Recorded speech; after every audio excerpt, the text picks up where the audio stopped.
Bonjour à toutes et à tous, je suis Patrick Riguet, Cypressa, il est 9h39 et nous sommes le mardi 17 mai 2016.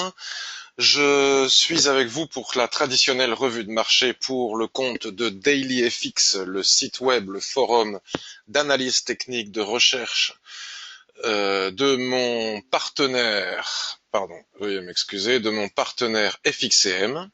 Donc je vous laisse, pendant que je vous raconte cette petite histoire, lire le panneau d'avertissement sur le fait que négocier sur marge sur le marché des devises ou via des produits CFD comporte un risque élevé et ne peut être recommandé à tout le monde. Voilà. Vous devez être conscient des risques associés au marché d'échange et aux produits CFD.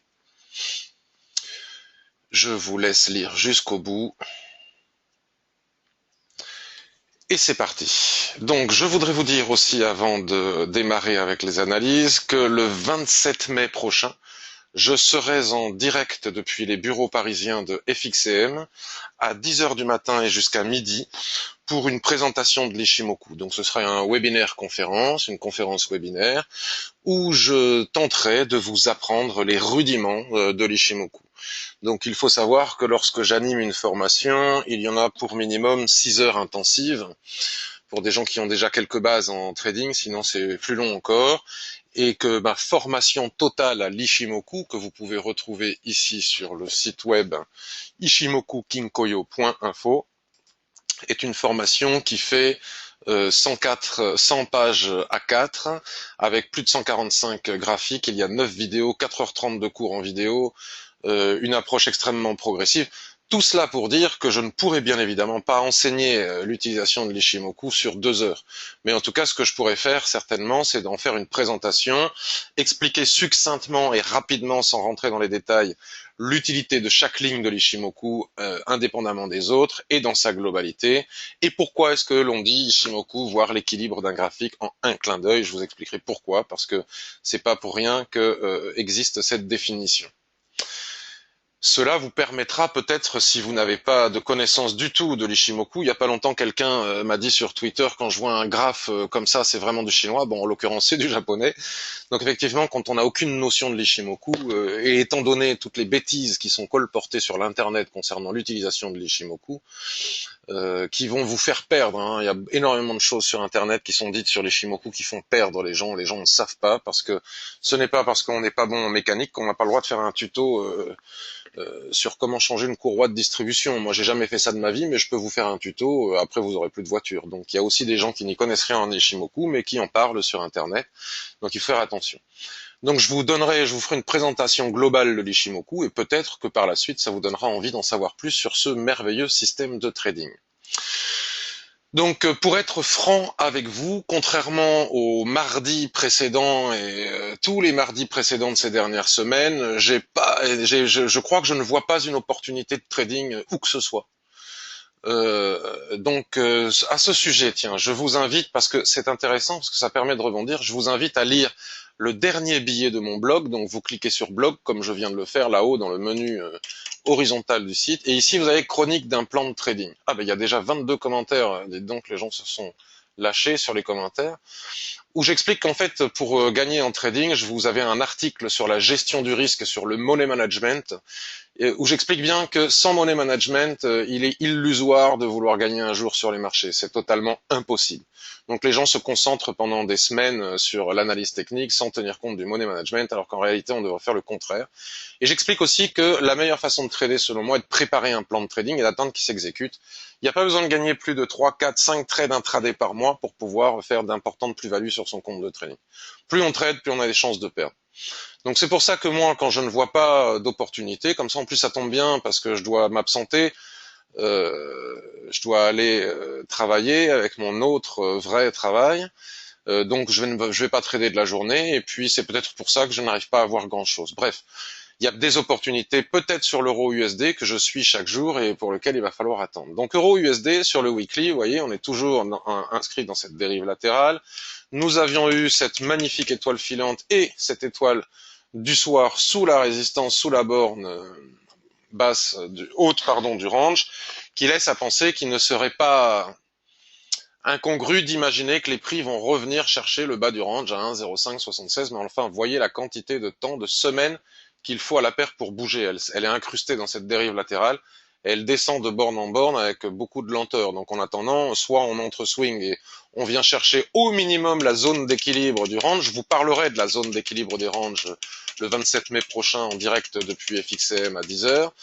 Soit on descend carrément jusqu'en bas. Bon, après, il n'est pas interdit, tant qu'on n'a pas recassé la tendance sous-jacente à l'intérieur de la dérive latérale, si je trace une oblique ici, il n'est pas interdit de penser qu'elle puisse aussi revenir chercher des points hauts, voire les casser un jour. Mais enfin, regardez, ça fait quand même plus d'1 an qu'il y a des tentatives de cassure de cette borne haute et il n'y a rien à faire pour le moment, elle ne lâche pas. Le jour où elle va casser, on pourra aller chercher tous les retracements de Fibonacci que je vous conseille d'aller rechercher sur le mensuel en partant du principe que le plat qui joue correspond aux 50% de retracement de Fibonacci.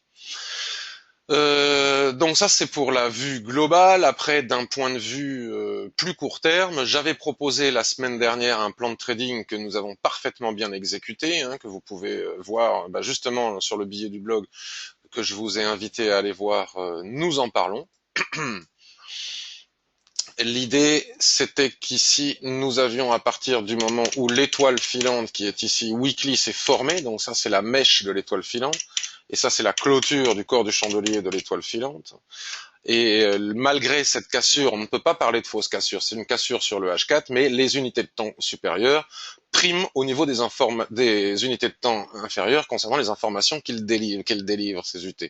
Donc si on a une étoile filante sur le weekly, c'est une mèche qui clôture à l'intérieur, c'est baissier, et on ne peut pas parler de fausse cassure haussière, pas du tout. Donc une fois que cela a été fait, les prix sont venus chercher ce support, ici, tac. Voilà, la Kijun n'était pas encore à cet endroit, ça c'est la magie de l'Ishimoku. Et puis j'avais dit dans un de mes papiers que la probabilité était forte qu'on retrace ici jusqu'au niveau de la SSB, qu'on a légèrement dépassé. Et qu'en cas de cassure de ce niveau, il était possible d'aller chercher, alors ça c'était vendredi, les niveaux suivants. Vous voyez ici on a une extension de plat SSB que l'on peut tracer comme ça. Ensuite on en a d'autres en dessous qu'on peut aller chercher. Et donc je disais que si ce niveau venait à être cassé, en basculant sur l'écran 15 minutes pour le timing, il était possible d'entrer en position dès que nous avions un pullback sur cette zone et sur la Kijun 15 minutes pour venir chercher le niveau des 1.13, en sachant que les extensions de SSB sont souvent des niveaux de précision chirurgicale avec l'Ishimoku. Donc c'est exactement ce qui s'est passé. Je ne sais plus où c'est, mais enfin vous retrouverez ça sur mon blog et puis sur la quotidienne, dans la quotidienne Ishimoku. Voilà, c'est ici, vous voyez. Ici, nous avons eu la cassure, nous avons eu le pullback sur la Kijun-sen. J'ai shorté, tel était le plan de trading que je vous avais indiqué déjà depuis pas mal de jours, et on a pu venir chercher les 1.13 zones voilà, importantes. Maintenant, depuis que les 1.13 ont été atteints, nous sommes entrés dans une dérive latérale que l'on pourrait marquer comme ça. Il faudra faire attention au plus bas des prix ici qui sont devenus forcément une zone de support. Donc ça, ces chandeliers sur le 15 minutes sont des mèches sur le H1 et sur le H4. Les 1.13 n'ont pas cassé. Et en très très court terme, si on casse un 13 ici, on peut venir chercher un 12,86 pour les traders de très court terme. Dès qu'on casse ici en haut les 1,13,53, je pense qu'on peut revenir chercher les 1,13,60. 70, on va dire, encore pour du très très court terme. Et si on vient à casser ici les 1,12,80, il faut faire selon moi exactement la même manière que l'on a fait la semaine dernière, vendredi dernier. On laisse casser. On attend le pullback sur les lignes de l'Ishimoku qui vont redescendre, la Kijun-sen par exemple, et à ce moment-là, on envisage, si elle ne casse pas en clôture, ou si elle casse, on attend qu'elle recasse dans le sens inverse, on envisagerait à ce moment-là de nouveau de shorter pour aller chercher les objectifs suivants dont je vous parle depuis maintenant plus d'une semaine, que vous retrouverez très précisément sur mon dernier billet du blog, sur la quotidienne Ishimoku que j'ai publiée tous les jours de la semaine dernière et hier avant-hier. On peut aller chercher encore toute une série d'objectifs en intraday, en shortant après pullback, c'est le support des 1.13. Donc nous avons plusieurs plans de trading sur l'euro USD, il suffit d'attendre qu'il se déclenche. Du très court terme, une fois qu'on passe le niveau de Kijun qui est ici sur le 15 minutes, et une fois qu'on casse le bas du range actuel qui est ici pour aller chercher les derniers plus bas du 15 minutes ici. Et pour l'intraday, on attend que ça casse ici, on attend le pullback sur les lignes de Shimoku qui vont redescendre, et seulement et uniquement si ça ne casse pas en clôture, on peut entrer à la vente pour aller chercher les niveaux suivants que vous retrouvez sur toutes mes analyses précédentes, sur le blog, sur le forum, sur la page d'accueil de DailyFX dans la quotidienne Ishimoku. GBP-USD. Alors GBP-USD, très sympa parce qu'il se passe à peu près exactement ce que l'on avait prévu, hein. Je me souviens que j'avais été un des premiers à parler de ce triangle dans le range, donc je vois maintenant que tout le monde l'a vu, donc je suis très content. Plus on est nombreux à le voir, et plus il y a des chances qu'il fonctionne, ce triangle. Oui, on a compris que ça c'était plein. Et donc, lorsqu'on avait cassé ici, on était venu chercher pas mal de points jusqu'en haut du range. Ici, nous avons un magnifique avalement au-dessus de la borne haute de ce range.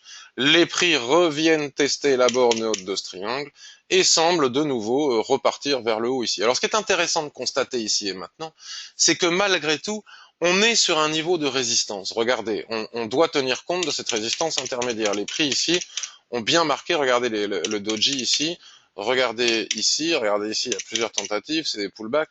Donc il faut maintenant casser ce niveau pour espérer pouvoir retourner chercher le haut du range, hein. Donc on peut matérialiser avec une droite ici, on peut tenir compte des mèches hautes qui sont ici, qui correspondent aussi à ce niveau de Tenkan-sen, donc on va matérialiser ici le niveau de Tenkan-sen. Et donc maintenant, si on bascule sur le H4 juste pour s'assurer que l'on ne fasse pas de bêtises, regardez comme Ishimoku est bien fait.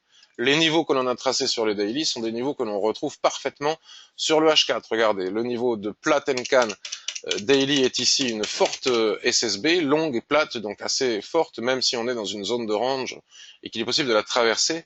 Chikou-span ne semble pas avoir d'obstacle jusqu'à cette ligne si on vient à casser la résistance sur laquelle on se trouve actuellement. Donc pour moi, il est impératif de casser cette résistance si on tient compte de cette forte situation de surachat. Les prix sont extrêmement éloignés de la Tenkan-sen qui n'arrive plus à coller au prix. Donc le surachat est très important. Donc hors de question d'entrer sur K sur H4. Nous n'aurions pas assez d'espace. C'est quelque chose, à mon avis, qu'il est possible de faire, une fois de plus, sur le 15 minutes, mais bien évidemment à condition que ça casse. Vous voyez, regardez, sur le 15 minutes, c'est très joli. On a cassé les résistances dont on parlait. Il est possible de commencer à tracer une oblique. Et donc, il est impératif d'attendre soit un repli sur cette oblique, mais si on se replie sur cette oblique, c'est absolument pas garanti que ce soit pour retourner à ce niveau-là. Je préférerais ici une cassure des 1,45-25 pour pouvoir aller chercher les 1,45-70. Est-ce qu'on va pouvoir y aller en ligne droite étant donné le fort niveau de surachat que nous sommes en train d'expérimenter sur les unités de temps supérieures? C'est pas sûr. Auquel cas, il est peut-être même préférable d'attendre le 15 minutes. Vous voyez, il y a du surachat partout. D'attendre le 5 minutes, et si on casse sur le 5 minutes, attendre un pullback sur les lignes de l'Ishimoku qui vont remonter, et seulement à ce moment-là, aller chercher un 45-70. Donc nous avons ici, encore une fois, une probabilité en intraday de pouvoir trader. Je ne traderai pas la livre sterling autrement qu'en intraday, puisqu'on s'approche de plus en plus du référendum sur la volonté du peuple britannique de vouloir rester dans la zone euro ou pas. Donc le fameux Brexit, ça risque d'être relativement violent partout. Donc hors de question d'envisager à l'approche de ce référendum des positions autres que intraday ou très court terme.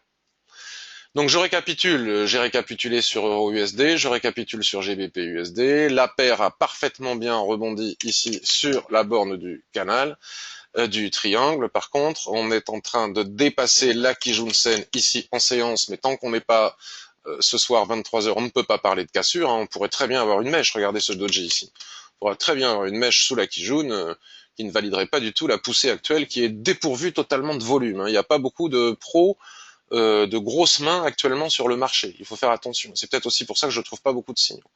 Cependant, si on vient à casser ici sur le 5 minutes, j'attends le pullback pour éventuellement envisager d'entrer et aller chercher les 1,4570. Donc on a une opportunité intraday et très court terme sur l'euro USD, sur le GBP USD. Voyons voir l'AUD USD. Alors l'AUD USD, j'ai dessiné des rectangles parce que j'expliquais hier à un copain sur Twitter que lorsque nous avons une phase tendancielle, c'est ce que je vous expliquerai aussi le 27 mai lors du webinaire conférence chez FXCM à 10h, lorsque l'on a une tendance comme ça baissière et qu'apparaît un twist, il y a de fortes chances, un pourcentage élevé, 70% selon mes propres statistiques, qui valent ce qu'elles valent, de faire du trading range. Donc il n'est pas impossible à partir du twist ici que nous fassions des allers-retours à l'intérieur de ce grand rectangle.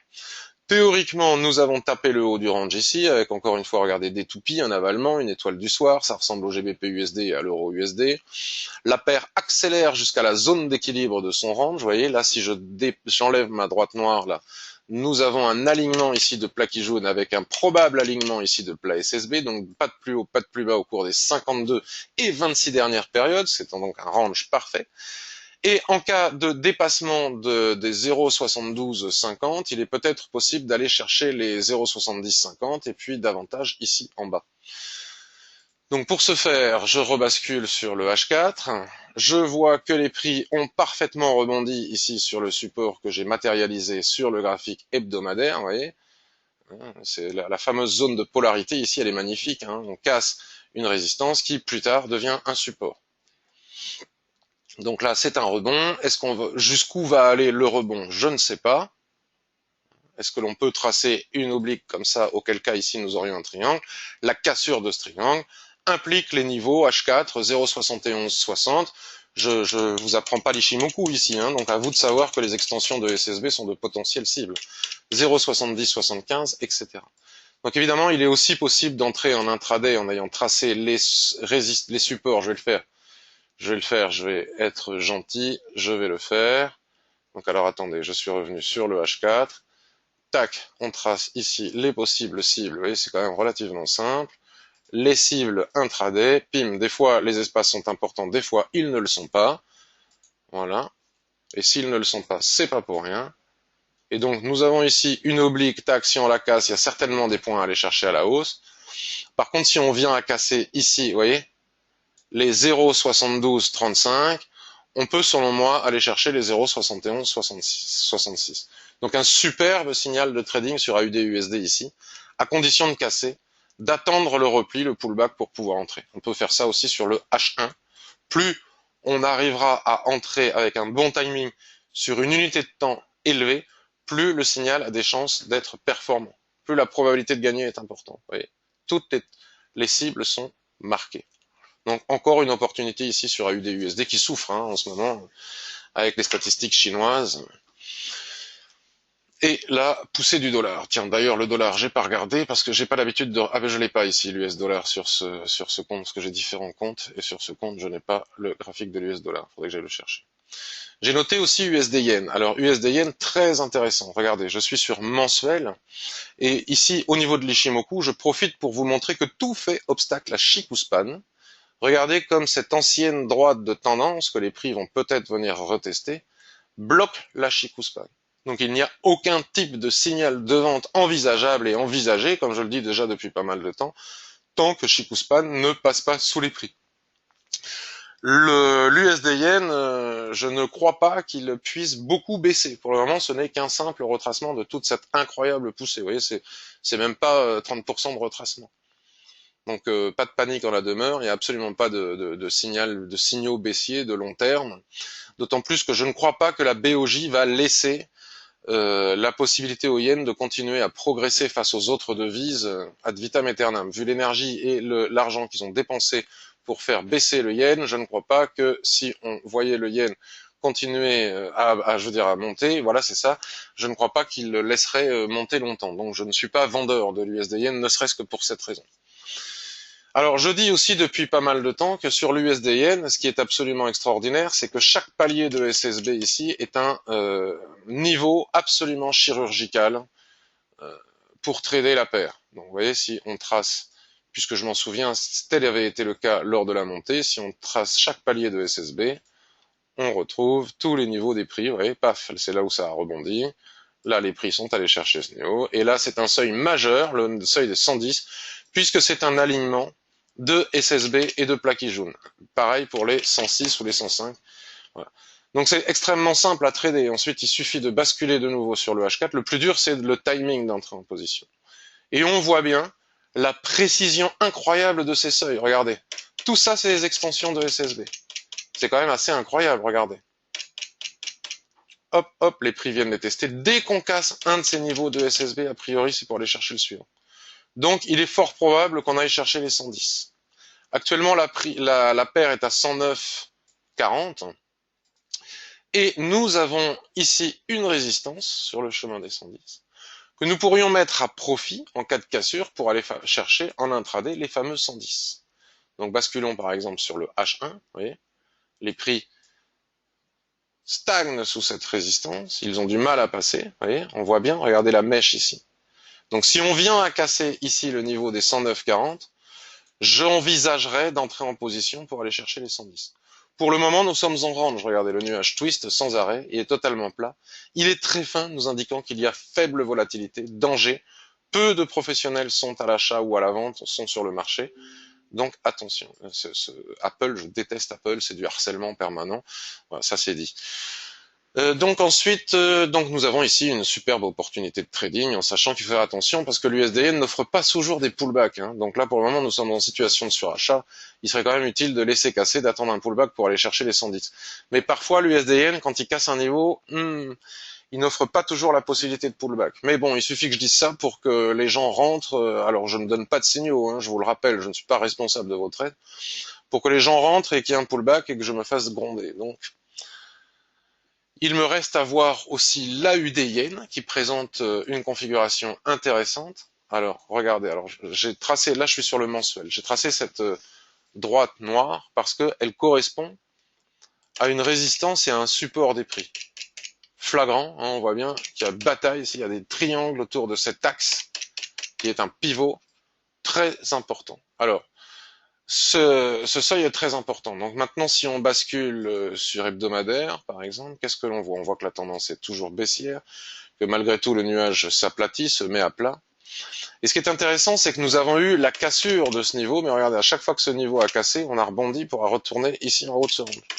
Ici, on a cassé à nouveau un plus bas, je dis bien en clôture, hein, donc je ne tiens pas compte des mèches.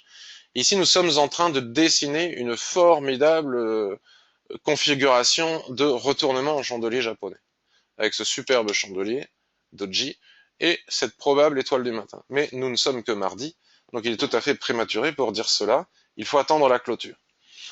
On peut continuer à baisser sur les autres unités de temps, et qu'est-ce que l'on constate? On constate que ce range qui a parfaitement bien tenu, mais regardez la mèche ici, c'est rien d'autre que ces prix qui sont là, ici sur le daily, on retrouve une grande mèche sur le weekly ou sur le mensuel, ont cassé ce niveau, reviennent tester cette ligne noire extrêmement importante, et là il va être extrêmement intéressant d'observer ce qui se passe.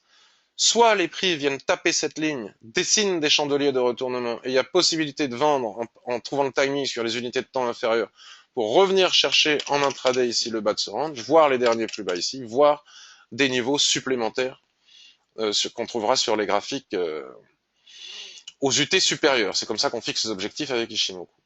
Soit les prix réussissent à casser ce seuil important, et auquel cas, je pense que les prix retourneront au minimum chercher 82. Un pullback ici au minimum pour chercher 82. Voilà. Donc là, à surveiller aussi, on peut basculer sur le H4 pour des unités de surde bombe. Et finalement, je disais ne pas avoir beaucoup d'opportunités en tête, mais il y en a. Et c'est tout à fait intéressant ce que je dis, parce que je dis soit ça casse par le bas et donc on vient chercher des niveaux plus bas qu'on trouvera sur les unités de temps supérieures, soit ça casse en haut et attention, on peut chercher le niveau supérieur que je viens de vous montrer.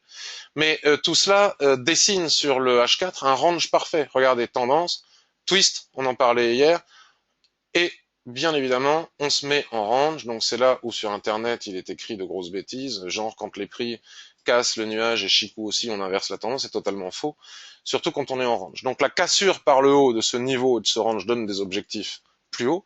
En intraday, on peut aller chercher à nouveau chaque palier de SSB. En un peu plus long terme, comme je vous le montrais sur le daily, il est possible d'aller chercher le plat SSB qui est ici à 82. Donc il y a plusieurs opportunités en fonction du style d'investissement de chacun, de ce qu'on aime ou on n'aime pas faire, de ce qu'on en est capable surtout ou pas de faire. Parce que c'est aussi de ça dont il s'agit en trading, se connaître. Moi, je ne suis pas capable de tenir des positions 3 semaines. D'autres ne sont pas capables de tenir des positions de plusieurs heures. D'autres ne sont pas capables de faire du court terme. Donc en fonction, on prend les signaux qui correspondent à notre psychologie et à nos capacités. Et en attendant, il est possible aussi de trader ce range. Si on fait un soulèvement ici, on short, on vient chercher le bas du range. Si on fait un ressaut, on paye, on vient chercher le haut du range. Si ça casse, on a nos objectifs dans un sens comme dans l'autre. Donc voilà, euro USD, je récapitule. Donc si on a des plans en très court terme ici et ici. En cas de cassure de cette SSB à 1,1355, il est possible d'aller chercher les 1,1373 en très court terme. Et là, si on vient à casser les 1,1260, je crois 1,12, qu'est-ce qu'il y a? Parce que j'ai l'étiquette du logiciel qui me gêne. 1,1285, à ce moment-là, je rebascule sur le H4 et je vais chercher tous les paliers suivants de SSB. Bon, mais déjà ici, on a un plus bas à 1,12, décidément, cette étiquette me gêne. On a un plus bas ici à 1,1215, voilà, qui correspond grosso merdo à cette extension de plat Kijun et de plat SSB. Puis ensuite, on a un objectif à 1,1275, on dira 1,11. GBP USD, si on vient à casser ici 1,45, 25, on va dire, on peut aller chercher 1,4570. Je n'irai pas au-delà avec le GBP USD, peut-être le haut du range ici à 1,46, mais pas plus, parce que ça risque d'être la paire extrêmement violente dans les jours à venir. AUD USD, si on vient à casser ici ces niveaux 0,7239 après pullback, il y a 0,7165 et 0,7076.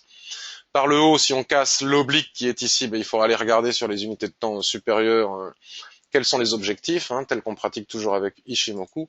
USD Yen, ben voilà ce que j'étais en train de vous expliquer. En cas de cassure ici des 109 du seuil de la résistance actuelle, des 109,40, je pense que les 110 sont atteignables, puisque c'est un fort palier de SSB, un niveau extrêmement important. Mais là, vous voyez, les 10h06, ça n'a pas cassé. Donc là, on est embêté parce que, à la fois, je sais que l'USD Yen est capable, et le fait souvent sans pullback et en total surachat, aller chercher les résistances suivantes avant de retracer. En même temps, on n'est jamais à l'abri d'un pullback. Donc là, regardez, ça n'a pas cassé. On a une mèche au-dessus, ça n'a pas cassé. Donc après, à chacun de trouver le bon timing pour rentrer avec ce type de configuration. Pour le moment, la paire est quand même en net surachat, il faut faire attention. Qu'est-ce que j'ai dit d'autre? AUD Yen, voilà. Donc si on casse ici, on peut venir en intraday chercher chaque palier de SSB ici et la SSB du daily. Et si on casse par le bas les 78,50, j'ai pas dit ce que l'on avait en dessous. 0, ben on peut venir chercher les derniers plus bas ici à 78,50, une centaine de pips en intraday, c'est pas mal. Et si on veut en savoir plus, à ce moment-là, il faut basculer sur le mensuel et aller chercher les seuils que l'on trouve. Vous voyez là, ici, le seuil travaillé actuellement, c'est ce petit angle de SSB. Regarde la précision chirurgicale des seuils de l'Ishimoku. Ensuite, on a les SSB suivantes. Voilà. Vous savez sans doute comment faire. Donc je vous souhaite une excellente journée, je vous dis à bientôt. En ce moment je suis très occupé et peu présent sur mon blog, sur Twitter et sur le forum parce que je suis en pleine période de répétition suite à une nouvelle création que l'on va proposer dans un théâtre à Bordeaux au mois de juin. Donc je suis à fond avec les comédiens et les comédiennes sur la mise en scène, la direction d'acteurs et la communication du projet, donc je ne peux pas tout faire. Donc un peu éloigné du trading, je surveille, j'ai mes petits plans intraday de temps en temps. Quand j'ai un peu de temps, j'essaye de scalper, ce qui n'est pas ma spécialité. Donc je suis peu présent sur les réseaux sociaux, sur mon blog et le forum. Mais je vous regarde, je vous suis, je vous lis, je lis tous les posts et de temps en temps, je fais tout ce que je peux pour essayer de répondre. Et je vous donne aussi rendez-vous dans 10 jours, le 27 mai de 10h à midi, en direct depuis les bureaux parisiens de FXCM, pour une vulgarisation de l'Ishimoku Kinkoyo. À très bientôt.